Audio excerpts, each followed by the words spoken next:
right, chapter 7, we are on selection. And that is, we've now recruited people. We've got all the way down to kind of that second to last stage where we have applicants and we want to basically vet them. And the outcome of this process is we'll have kind of a rank order of who we want to give an offer to, and ultimately actually give them the offer. So that's kind of the agenda for the day. There's a lot of slides on this one. I cut out as many as I could, but there's a lot of kind of important stuff. But each of it, it's not super complex, so we should be able to go through pretty quickly. Let me make this a little bit smaller here. There we go. Okay, so a couple of definitions. Selection, pretty straightforward. Choosing people who have the right qualifications and putting them in jobs. That's what it means to select somebody. There is a model called the attraction, selection, attrition model, and it predicts how culture is formed. And so it kind of goes like this. A firm has a certain type of person. A certain type of person works at REI. A certain type of person works at Microsoft. You get the idea. It's their culture. And a certain type of person will be attracted to work there, probably similar to the people who are already working there.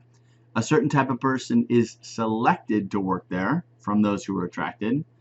They are probably even more like the people who are already there. And then if they don't fit, a certain type of person will leave the company, which means who's left is the people who are already like the people who were there. So the ASA model basically shows how the continuation of culture happens, but right smack dab in the middle of that is selection. So when people talk about an HR professional being like a cultural architect, like changing the organization, one of the primary ways we do that is who we bring in the front door. That is who we hire. If we hire somebody who's like everybody else there, we will continue that culture for better or worse. And if we hire somebody different, if we can get them to stay, that will change the culture for better or for worse. So that's the ASA model. A few terms to know about. There are different types of fit. When we go to selection, the number one thing that we are looking at is not just hiring the smartest person or coolest person, but hiring the best fit for that job. That's the third bullet point down there. Person job fit basically means there's KSAs of the individual, knowledge, skills, abilities, and there's TDRs of the job, tasks, duties, and requirements. To the extent that those fit, we say, hey, that was a good placement. Person job fit is probably the most important. The next one is person organization fit, and that is in an interview you might be asked questions about like what do you value and where do you see yourself in 5 years and blah blah, and they're trying to get the idea of, do you fit with our culture? When it's job specific questions, we are assessing person job fit, but then we might ask about them as an individual, and we're trying to see, do you value the things that we value? That's about person organization fit. Two different lines of question. Last one is person group fit. That one's pretty straightforward. A lot of times, one of the final stages of the interview process, the selection process, will be an interview with the team that you'd be working with. And that's to say, do we have a personality connection here, or is this going to be a problem? Yeah, they can do the job. They seem to align with our culture, but can they work with this group of people? All three of those are helpful. If you have them, excellent. So how do you know what to look for or what to ask about during the interview? So here's kind of a model. It works like this. On the far left, you can see this is what good job performance looks like on any given job. And all you do is try to get predictors all the way back to the things that you can interview for. So what predicts quality and quantity of work? Well, a couple of things are, does the person have ability and are they motivated? Okay, if we want someone with high ability and high motivation, what predicts that? Well, we found that this selection technique, or giving them a cognitive ability test, or past experience on the job, minimum of 3 years, typically shows motivation. So you're just kind of moving to the right until you can find things that you can ask about and find information on, valid information on, in the interview process. So on the far right, what we're going for in an interview is this predictors of selection criteria, and then we'll ask questions around that. That'll give us information on what are actually selection criteria. This is how we're going to make the decision to hire. And we assume and we hope if we've got good selection criteria, then they'll actually do well on the job. So at a broad level, this is kind of how we get, when you get a question, they all begin with, tell me about a time when, and I'll tell you why that is. But tell me about a time when you worked on a team. What did you do? So they believe that the answer to that question, that's a predictor of selection criteria. The answer to that question will be how the selection criteria, how well do you work in a team, which will contribute to good job performance. A few other terms to know about. We want to have both a reliable and a valid selection procedure. They're two different things. They both matter, but they're two different things.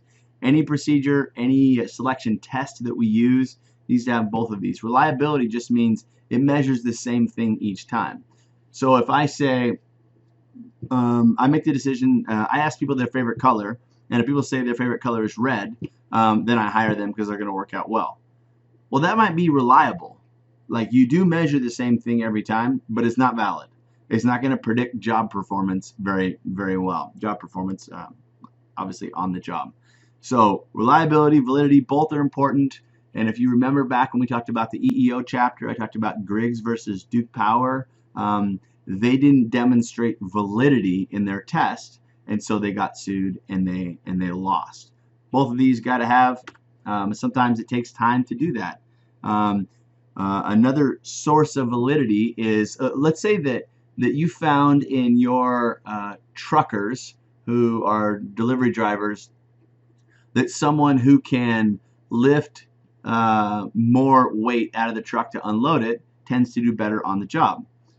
You can't just take that test and say we're going to hire based on that from now on. It actually happened to Dial Soap company, and they got sued and they lost. So you can't just take a test and start using it for selection.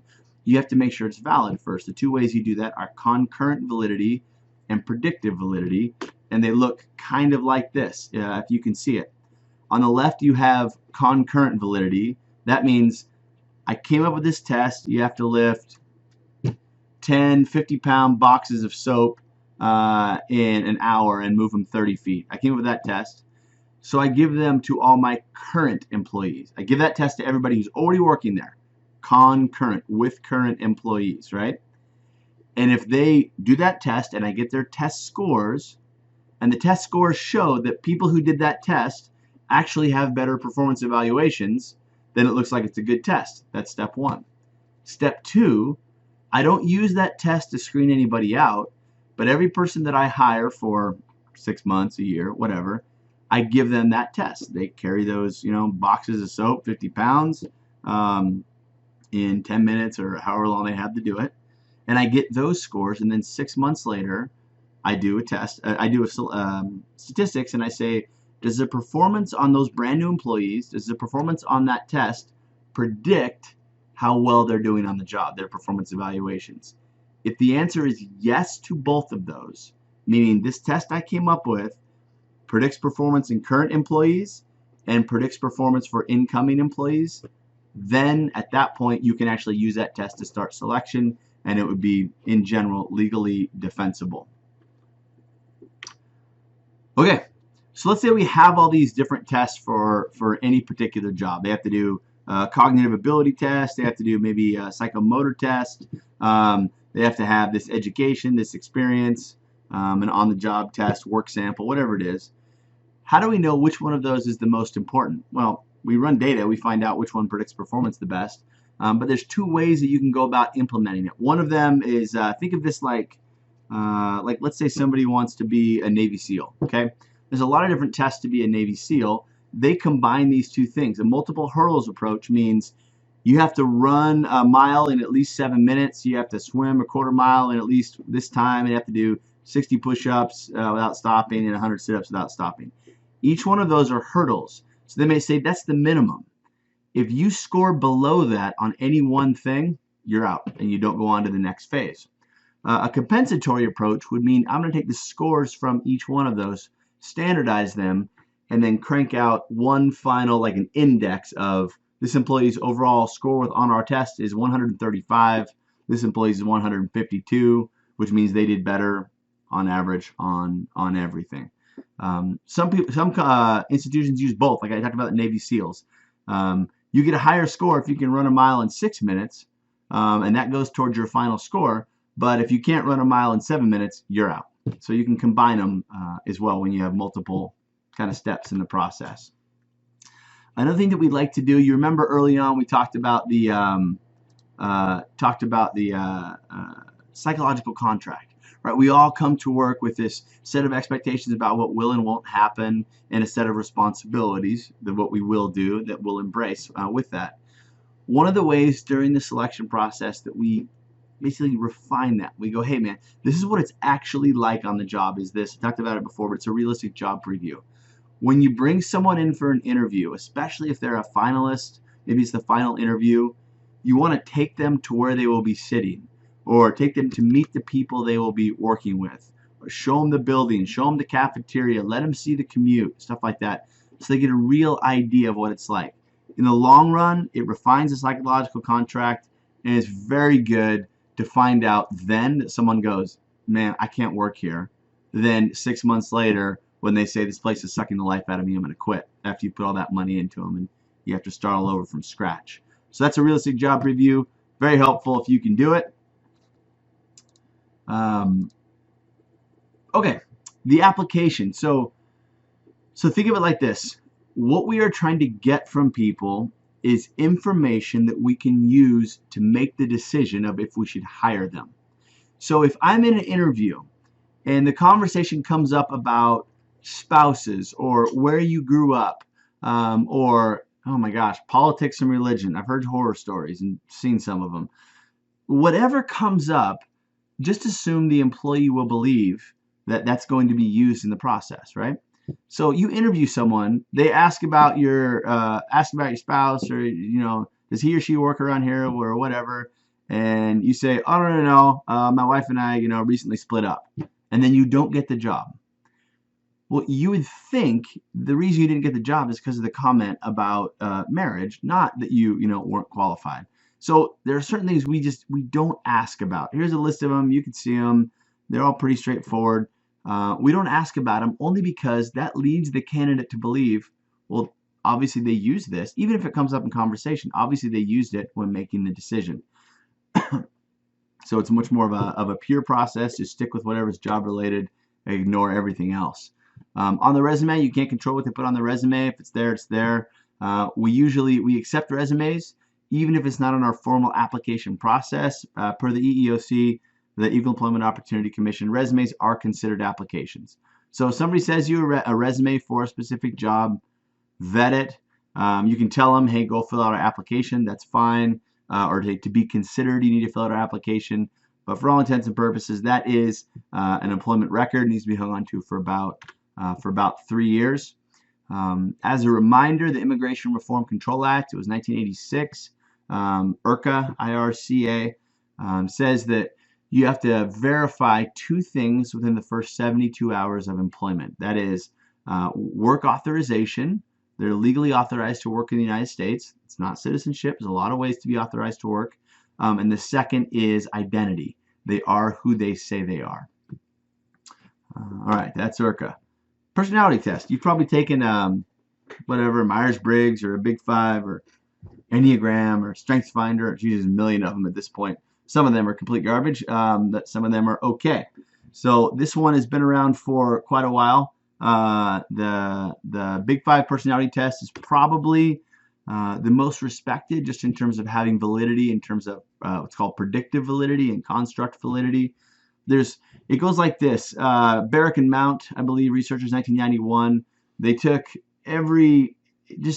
we were only bounded by our language, right? So every word that described a human had some theory behind it. And so they crunched them all together and said, hey, look, like resilience and grit and toughness and hardiness, those are all kind of the same thing. They can fit in a category.